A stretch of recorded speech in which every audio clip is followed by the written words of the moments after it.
ventana de compromiso con la patria, con la democracia, con la justicia, con la verdad, un compromiso con las ideas del padre de la patria. No te lo pierdas, de 7:30 a 9 de la mañana, Voz para el Cambio por Telecanal 28.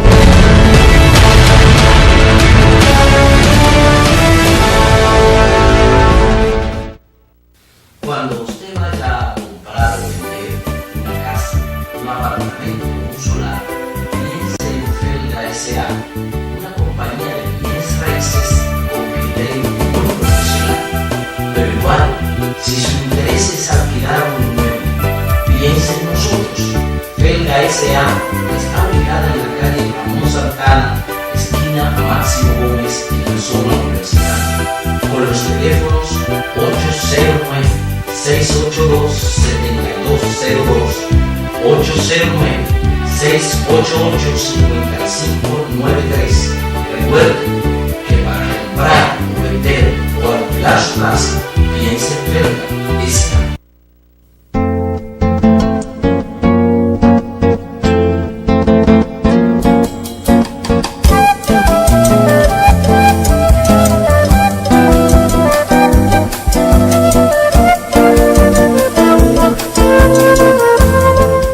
Seguimos aquí en su espacio Voz para el Cambio para continuar esta interesantísima conversación con don Arsenio Hernández Fortuna, que Juan Francisco corrió un buen trecho del espacio.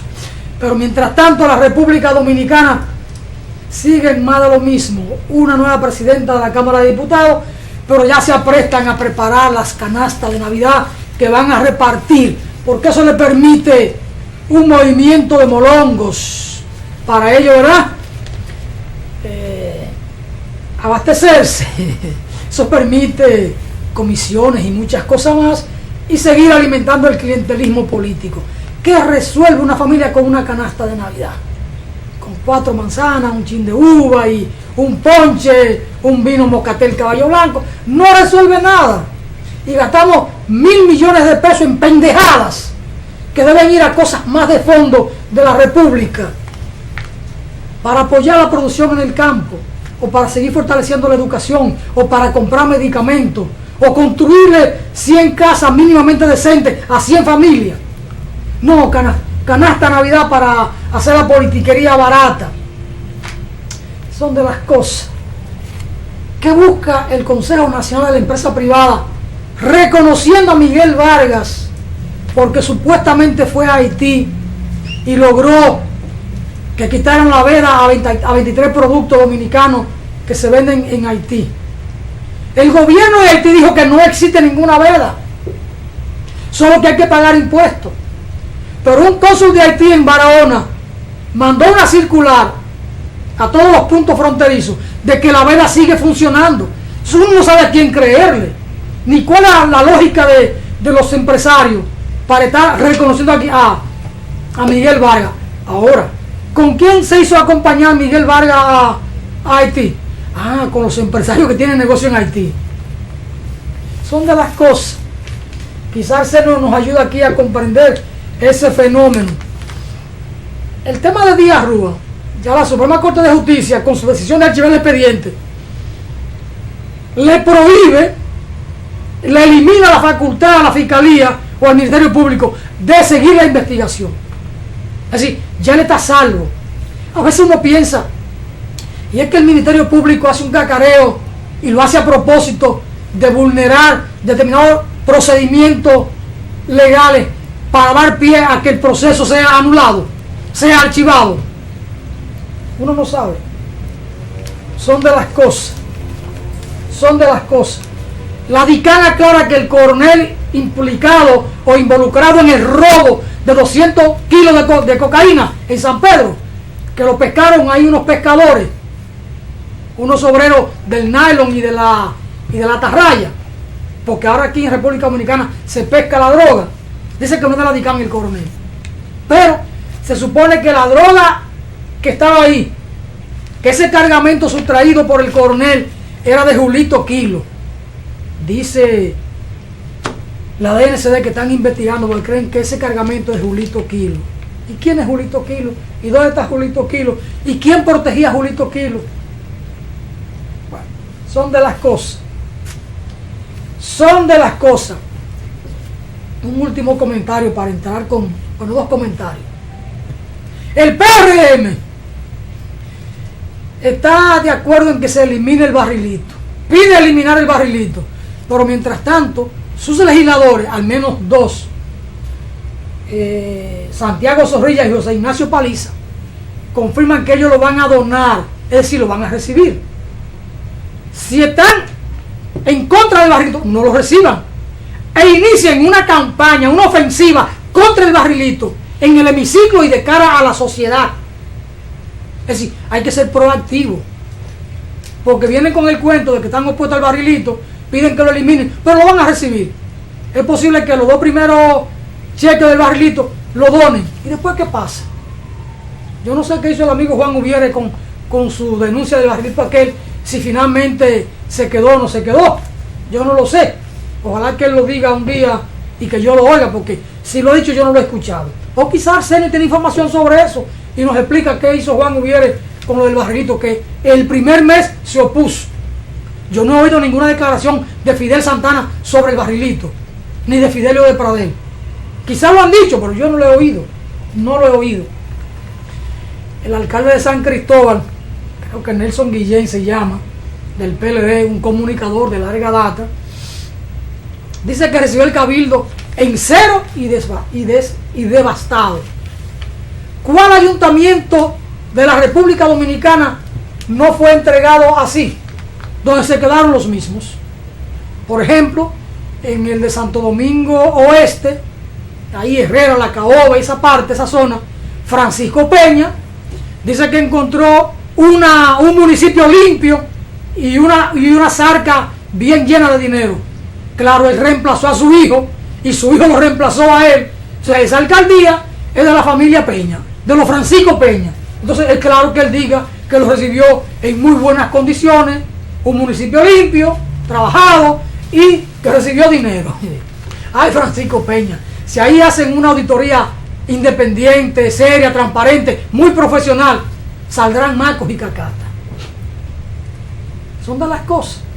Y la auditoría visual nos decía a todos nosotros que en ese municipio había mucha basura y sigue habiendo mucha basura y siguen existiendo allí calles y callejones en muy malas condiciones. Pero bueno, son de las cosas que uno tiene que ver en el país. Ahora el señor Domínguez Brito dice que la sostenibilidad es la garantía para la seguridad alimentaria. Ese mismo que tuvo como procurador y que ahora es ministro de Medio Ambiente, nunca se le conoció sembrando una matita o defendiendo un río. Pero de este gobierno, ¿qué uno puede esperar? Tenían a un médico pediatra como ministro de Medio Ambiente, que tengan ahora un abogado. ¿Qué carajo? ¿Qué le importa a estos amigos que se llevan el poder o que lo tienen en un bolsillo la suerte del país? Son de las cosas, diría don Pedro Ramírez Pérez, camarógrafo estrella de nosotros. Don Arsenio, vamos a conversar de los temas del país. La OEA, la Organización de Estados Americanos, ese mismo, el Ministerio de Colonia, según dijo el canciller de la dignidad, don Raúl Roa, mandó una misión de observación al proceso electoral a la República Dominicana. ¿Qué podían ellos encontrar? Todo lo que nosotros denunciamos. Pero aquí queremos que vengan de fuera a decirnos las cosas. Porque uno la dice, dicen, no, ese es porque uno no le simpatiza, porque es de la oposición, o porque es comunista, o porque se lo protesta todo. Pero lo que dice el informe de la OEA, aquí los dominicanos lo planteamos, lo dijimos, incluido el tema de la corrupción, incluido el tema de que Roberto Rosario y ese equipo respondían a directrices del partido de gobierno, a que el escrutinio no debía ser con esos mecanismos o con esos instrumentos, con la computadora, con los software, con los escáneres. Nos opusimos a todo eso. La tecnología es buena cuando es buenamente utilizada, cuando es seria y técnicamente utilizada, pero la tecnología la administran los hombres, los funcionarios, los técnicos. ¿Y a quiénes responden? Ahí viene el problema de la necesidad de una Junta Central Electoral independiente, profesional, de gente ética y moralmente comprometida con la historia, con su historia y con su familia. Pero bueno, Son de las cosas. Y Luis Abinader se rodó a Washington para oír el informe de la OEA. A mí la OEA nunca me merece crédito. Pero bueno, los políticos dominicanos quieren que vengan de fuera porque tenemos aquí el complejo de Guacanagarí, de que lo de fuera es bueno. ¿Quién es Andrés Pastrana para venir a observar un proceso nuestro? Eso lo podía hacer yo, cualquier dominicano. Pero hay que buscar siempre al extranjero. Pero bueno, son de las cosas. Esa comisión pide crear sistemas de impugnación que contemple mecanismos de justicia electoral que garanticen la objetividad en las elecciones. Todas esas cosas nosotros las planteamos aquí, en este espacio y en todos los espacios y en las reuniones de los clubes y de los partidos políticos.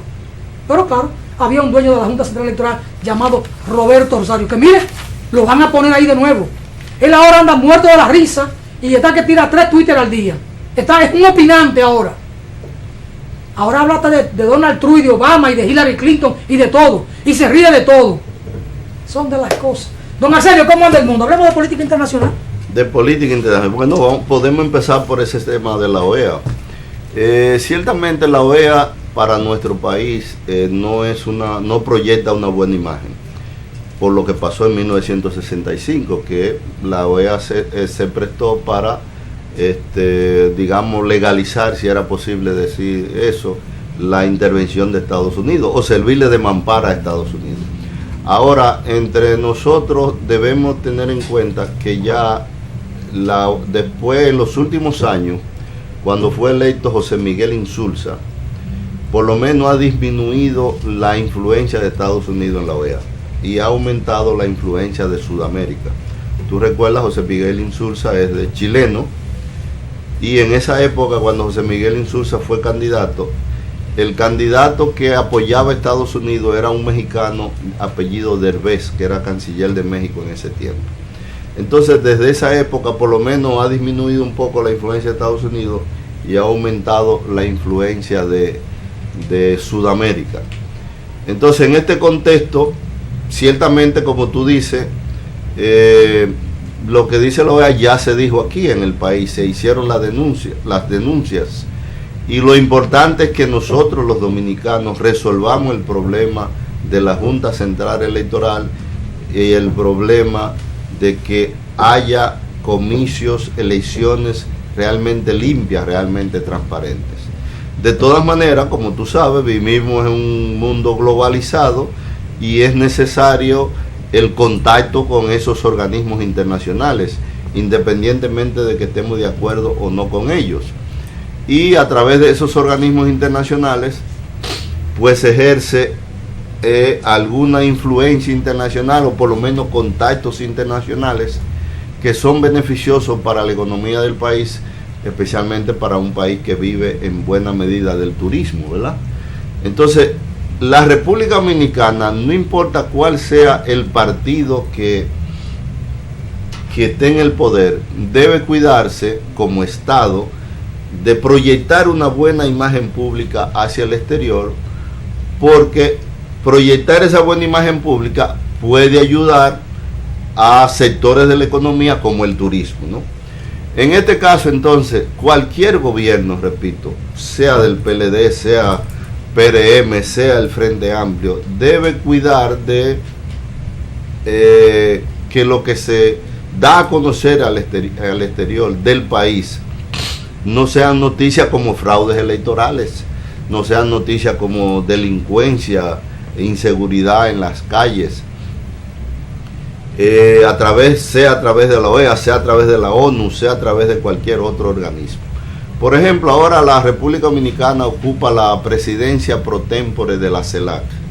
La CELAC es un organismo que fue creado precisamente para sustraer a Latinoamérica de esa influencia estadounidense. La CELAC está constituida por todos los países de América Latina y el Caribe, lo que quiere decir que todos los países que forman parte de la OEA, excluyendo a Estados Unidos y Canadá.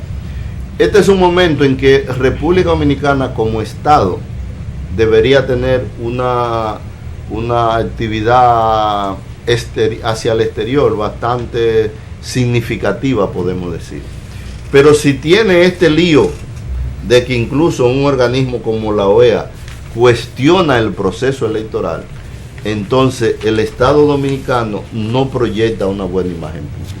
Y eso lógicamente al final influye en el turismo e influye en la vida del país y su relación con el exterior, ¿no? Mire, don Arsenio, el caso de Insulsa en la OEA fue muy cuestionado. Se le llegó a hablar de el insulso de Insulsa, porque al final Insulsa estuvo sometido a los dictámenes de Washington. Almagro, el actual secretario de la OEA, ¿a qué responde? Responde a Washington, porque la OEA sigue siendo un ministerio de colonia. Por eso el papelazo que está jugando frente a Venezuela, y por eso le dio la espalda a la situación de crisis en Brasil. La OEA no jugó un papel decoroso en el caso de Brasil, porque la OEA en el fondo, por dictamen de Washington, estaba con el golpe en Brasil. ¿Cuál papel jugó en el tema del golpe en Honduras? Entonces, la OEA sigue siendo eso, un ministerio de colonia. Ahora, en la República Dominicana, los que fueron afectados por este fraude electoral pueden ver con beneplácito este informe de la OEA, como lo vio Luis Abinader. Son de las cosas. Don Arsenio, el tema Venezuela. Hay una movilización grande, por una parte los seguidores del gobierno, del chavismo como tal, pero también la oposición está convocando pueblo en Venezuela. La valoración de Arsenio de esta crisis en Venezuela y su repercusión en América Latina y sobre todo en el Caribe y en República Dominicana. Bien. Esos niveles de inestabilidad. Ok. Lamentablemente no he estado en Venezuela, me gusta opinar con más conocimiento de causa, pero por lo que uno lee las informaciones que llegan al país, que siempre hay que leerla con cuidado porque son informaciones bastante condicionadas de un lado o de otro. Por lo que uno lee, naturalmente la situación es delicada en Venezuela y es lamentable la situación en el sentido de que uno no sabe qué va a pasar. Y Venezuela es un país muy importante para América Latina. Sigue siendo uno de los grandes productores de petróleo. Le facilitó a República Dominicana y otros países de América Latina, en especial a Cuba, petróleo a buen precio, en buenas condiciones, que lamentablemente en el caso dominicano lo que lo ha utilizado el Partido de la Liberación Dominicana más bien para provecho del propio gobierno, no para provecho de la población, pero de todas maneras, claro, el gobierno venezolano no tiene culpa de eso. De todas maneras, lo que sucede en Venezuela pues lógicamente influye en la región del Caribe. Y es un país también muy cercano a nosotros, entre otras razones. Tú lo conoces mejor que mucha gente. Allí murió Juan Pablo Duarte, vivió un buen tiempo, vivió la familia Duarte, y hay viejos vínculos entre Venezuela y República Dominicana. Había una colonia importante de dominicanos en Venezuela, ya algunos han regresado, pero todavía quedan muchos dominicanos, y ahora se está dando que están viniendo bastante venezolanos para acá. E incluso en la historia más remota, algunos estudiosos, expertos, analizan que ya en la época precolombina era precisamente desde la costa norte de Sudamérica, o sea, Venezuela y Colombia, que vinieron hacia acá los llamados indios arahuacos, ¿no? Y que poblaron estas islas. Es decir, tenemos una cercanía geográfica, tenemos una historia en común en muchas cosas. Por lo tanto, para nosotros los dominicanos, lo que sucede en Venezuela es importante y debemos darle seguimiento. Ojalá que los acontecimientos se desarrollen de forma tal que resulten lo mejor para el pueblo venezolano. Que estos trogloditas que quieren echar hacia atrás todo el proceso, lo que se logró en la presidencia de Chávez, que no se salgan con la suya, que el pueblo venezolano pueda empujar, rescatar lo que tiene de positivo el proceso y corregir las deformaciones que se puedan dar y seguir avanzando, de manera tal que el pueblo venezolano pueda disfrutar de sus riquezas, que no ocurra lo que estaba ocurriendo antes de Chávez, que la mayor parte de ese petróleo se lo llevaban compañías extranjeras, estadounidenses especialmente, como ocurre aquí con nuestro oro. y como ocurre con el ferroníquel, se lo llevan compañías estadounidenses o canadienses o de otra nacionalidad, lo que significa que el pueblo dominicano no puede disfrutar de esa riqueza. Y esa es la cuestión clave en Venezuela, que el pueblo venezolano disfrute todas esas grandes riquezas petrolíferas y de minerales que tiene Venezuela. Don Arsenio, en el caso de Colombia, con la firma del acuerdo de paz entre las Fuerzas Armadas Revolucionarias de Colombia, la llamada FARC, Ejército Popular, y el gobierno, llegan a unos puntos ahí de consenso, firman un acuerdo y se apuntala a un proceso de paz, aunque sigue una expresión de la guerrilla en armas en las montañas de Colombia. Hay reparos de uno y otro lado, hay experiencias que fueron dolorosas, el caso de la construcción de la UPA a final de los 80, cuando una parte de la guerrilla del Partido Comunista querían la paz y se acogieron a la vida legal y sin embargo le asesinaron más de 5.000 cuadros y militantes. La valoración de Arsenio de este proceso de paz en Colombia y la posibilidad que le ve a que esto pueda cuajar. Bien, la situación en Colombia lleva muchos años en que ni vencía el gobierno ni vencía la guerrilla, ¿no? Decenas de años. Entonces, lógicamente, en una situación como esa, en cualquier país, si no hay un vencedor en el sentido que sea, lógicamente llega un momento en que se necesita un acuerdo político, porque lo otro es mantener esa situación de inestabilidad política que lógicamente no es beneficiosa para ningún pueblo. Tal como planteaba Carlos Marx, la violencia se convierte en partera de la historia, no porque los pueblos lo desean, sino porque las clases dominantes gobiernan de una forma tal que no le dejan a los pueblos otra salida que la violencia, lo cual, como mencioné antes, es reconocido incluso en la Declaración Universal de los Derechos Humanos, aprobada por la Asamblea General de la ONU en París en el año 1948. El famoso principio que decía que era repetido aquí muchas veces, 4 veces al día por Radio Comercial en su famoso Notitiempo. Ahí yo lo voy a interrumpir, don Arsenio, con su perdón y su permiso, su anuencia. Sí. Juan Pablo Duarte, en su proyecto de constitución, redactado al pie o a la montura de un caballo en momento de guerra, en ese viaje a Baní, consignó el derecho a la rebelión cuando se está ante un gobierno ilegítimo. Bien, sí. Ya Duarte vio el derecho de la ciudadanía del pueblo a la rebelión ante autoridades ilegítimas, y cuando una autoridad no es adecuadamente electa se convierte en ilegítima. Sí. Cuando una autoridad no cumple con su función se convierte en ilegítima. Correcto. Cuando una autoridad usurpa funciones o se lleva los recursos del pueblo se convierte en ilegítima.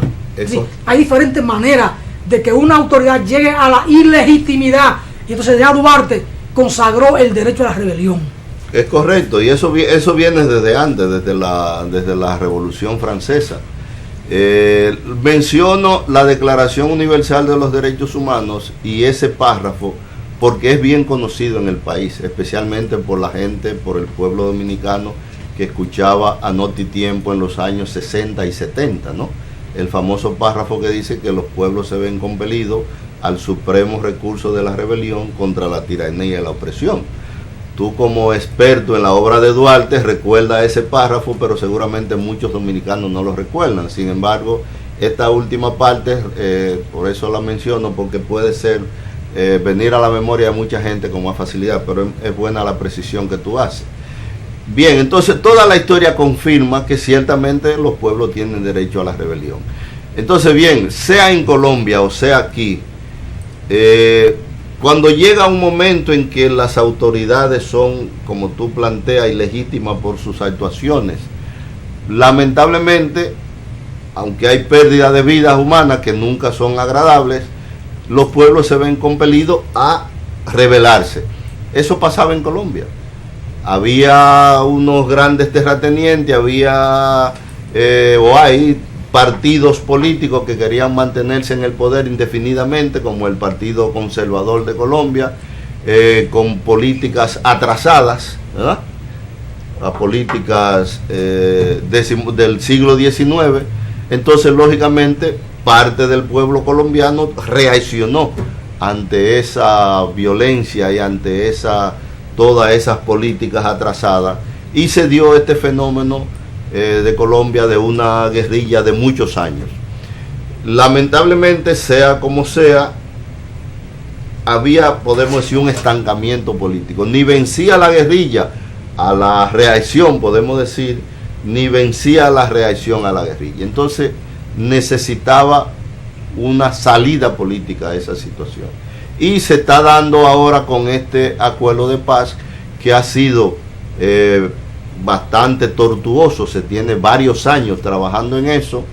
Al parecer han llegado a acuerdos poco más o menos aceptables para ambas partes, y es de esperar que eso se siga desarrollando de forma tal que sea beneficioso para el pueblo colombiano, que es lo fundamental. Independientemente de todo lo que haya pasado, lo fundamental es que el pueblo colombiano se beneficie y que Colombia pueda seguir adelante, que se pueda dar una reforma agraria profunda como se plantea, que los trabajadores colombianos puedan tener mejores condiciones de vida, que la clase media colombiana pueda tener mejores condiciones de vida, porque Colombia es un país que tiene mucho potencial, tiene muchos recursos naturales, es un país relativamente grande, de más de 1 millón de kilómetros cuadrados. República Dominicana cabe más de 50 veces en el territorio de Colombia. Es decir, que es un país que puede salir adelante, desarrollarse, y puede aportar a una América Latina más independiente, una América Latina que pueda integrarse con otros países, Colombia y otros países, y en consecuencia que pueda impulsar todo el desarrollo de América Latina. Bueno, así es. Gracias, Arsenio, por estar con nosotros. Colombia es un pueblo muy grande, de gente muy noble, que merece la paz. Y en la paz, Colombia es probable que alcance mayores niveles de desarrollo, y que su contribución a la unidad de América Latina y al desarrollo de América Latina puede ser muy significativo. Gracias a don Arsenio Fortuna por estar con nosotros. Aquí el tiempo nos ha vencido. Hemos hecho un recorrido con Arsenio, tanto Juan Francisco como yo, de los temas nacionales y ahora de los temas internacionales. Se nos quedan algunas cosas, el tema Brasil, pero bueno, el tiempo no lo permite. Para todos ustedes, muchas bendiciones. Mañana aquí esperen a la pelirroja Jordania Ureña y a don Jaime Meléndez. Hasta mañana.